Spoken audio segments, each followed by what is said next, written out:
पाहत आहात लक्षवेध news network. अचूक वेळ अचूक बातमी.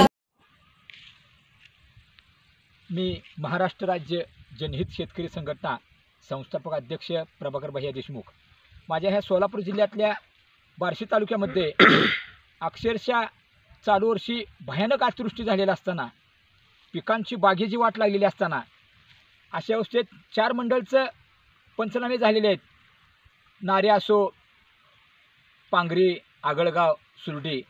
परंतु जे काही इतर 7-8 मंडळ राहिलेले आहेत, अशा बऱ्याचशा काही शेतकऱ्यांचे फोन आले. रामभाऊ काठेंचे, रवींद्र मुठाळ, पुन्हा गुळपुळीचे अपंगचे अध्यक्ष आपल्या संघटनेचे, जनहित शेतकरी संघटनेचे सूर्यकांत चिकणे, अण्णा काटे.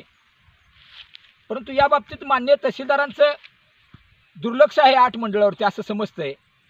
पाऊस एवढा झालेला असताना, मान्य तहसीलदारांनी उघड्या डोळ्यानं पाहिलेलं असताना, अतिवृष्टी झालेली असताना, एकीकडे उस्मानाबाद जिल्ह्यात अतिवृष्टी झालेली आहे, ती परभणीच्या कृषी अधिकाऱ्याला मान्य खासदार ओमराजे निंबाळकरांनी, कैलास पाटील आमदारने प्रत्यक्ष त्या अधिकाऱ्याला बोलून वस्तुस्थिती अतिवृष्टी झाली की नाही दाखवली.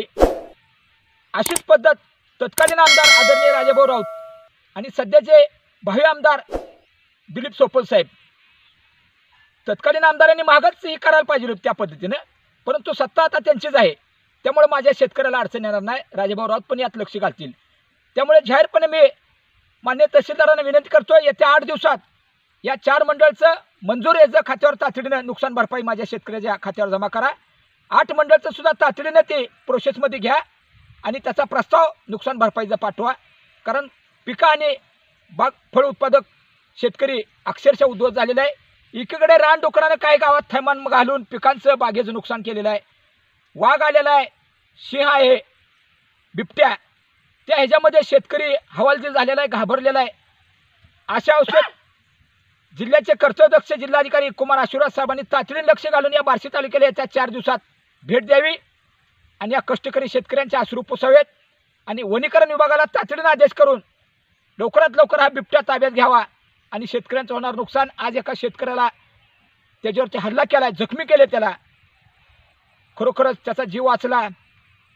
आम्हाला थोडं बरं वाटलं, परमेश्वराची कृपा, भगवंताची. परंतु या बाबतीत येत्या 8 दिवसात जर नाही निर्णय झाला तर महाराष्ट्र राज्य जनहित शेतकरी संघटनेच्या वतीनं तातडीने राज्याचे कर्तव्यदक्ष मुख्यमंत्री देवेंद्रभाऊ फडणवीस साहेब, दुसरे उपमुख्यमंत्री आदरणीय अजितदादा पवार साहेब, उपमुख्यमंत्री आदरणीय एकनाथजी शिंदे साहेबांची प्रत्यक्ष भेट घेऊन महसूल मंत्र्यांना भेटून आम्ही याचा पाठपुरावा करतोय. आणि वेळ आली तर आम्ही बार्शी तहसील कार्यालयासमोर 8-10 दिवसानंतर बॉम्ब आंदोलन करून शासनाचं लक्ष वेधल्याशिवाय आम्ही गप्प बसणार नाही. कारण या शेतकऱ्याचं नुकसान झालेलं आहे, 100% नाही तर 110% खरं आहे. त्यामुळे लवकरात लवकर युद्ध पातळीवर याच्याकडे लक्ष देऊन राहिलेले 8 मंडळसुद्धा त्या प्रोसेसमध्ये घ्यावेत. अन्यथा मान्य तहसीलदार साहेबांना सुद्धा जाब विचारण्यात येईल. तुम्ही पाहत राहा लक्षवेध न्यूज चॅनल. आमच्या लक्षवेध न्यूज नेटवर्क चॅनलला लाईक करा, सबस्क्राईब करा आणि शेअर करा.